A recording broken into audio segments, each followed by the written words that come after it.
Hello, this is Michelle Warren, and I'm here to show you how to turn on the live webinar tool that is built into eCollege. It's called Live Chat, and the way you turn it on in the classroom is by going to Course Admin in the icons in the upper right-hand corner next to the gradebook. You click on Enable and Disable Tools and scroll down and turn on Class Live. All the way down, Save Changes. You'll see an icon appear in the gradebook area next to the other icons called Live. It's a blue bubble. And as we click that Live bubble, we can see that the Class Live tool is available to us now. And students will see the Join Session option. They will not be able to lead a session. So once you lead a session, then from that point, students will be able to access your session. I'm going to click Lead Session, and a series of things happen around starting up Java on your computer. ClassLive does require a pretty recent version of Java, and if your computer is not up to date, the tech support team will be happy to help you out. So you get some series of messages. For example, this one which says, do you want to run this application? So I'm going to say run, and we do see the Class Live powered by Blackboard Collaborate, and we do want to say don't block. My computer has cable DSL, and so I'm going to say OK. And it goes ahead and takes a moment to connect. And here I am with a full-blown webinar tool. Now there's some things I can do in here, such as loading a PowerPoint file if I want to. If I want to do a presentation with PowerPoint, I can do that. I'm not going to do it now. It takes a little while to load. I also have options to use a whiteboard tool, and the toolbox for the whiteboard is available here in this little panel that can be docked or undocked. And I'm going to go ahead and just start with a pencil tool.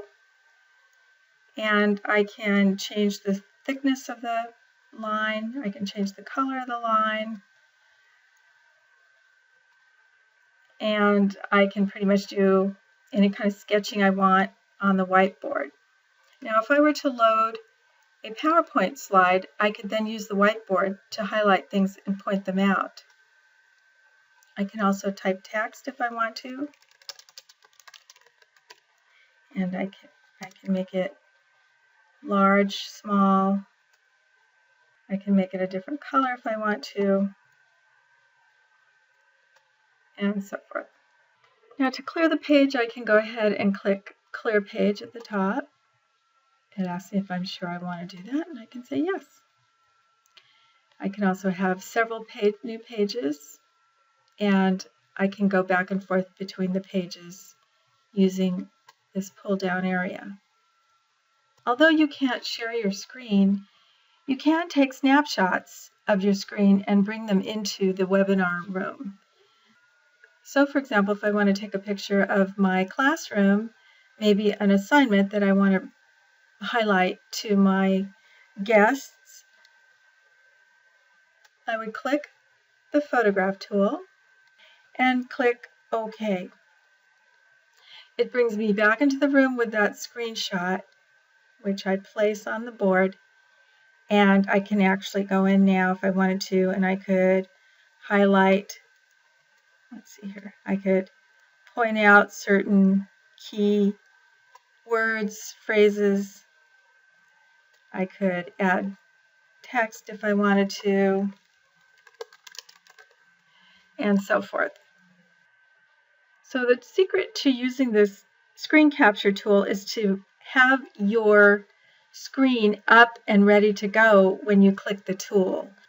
So I've brought up a website that I want to share with my class. I click this screen capture tool and adjust the tool to exactly the part of the screen that I want to capture.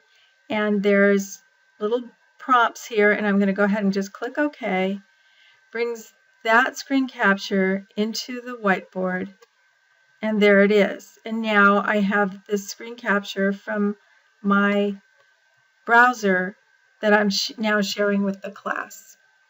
To remove those, I can slide those away, or I can delete them if I want to by clicking the delete key. Notice that the whiteboard still has whatever I've written on it. I can also use different little pointer tools to highlight certain information. There's a lot of fun here. You should just play with these tools. They're kind of cool. Over in the chat, you will see who's joined the room, and you can highlight people and make them moderators if you want to. I'm not able to do that right now. There are other features where students can raise their hand. You can do emoticons and so forth. So again, I suggest that you play with this tool, get familiar with it, have fun with it, and maybe try it out on your friends first, and then try it out in the classroom. Enjoy!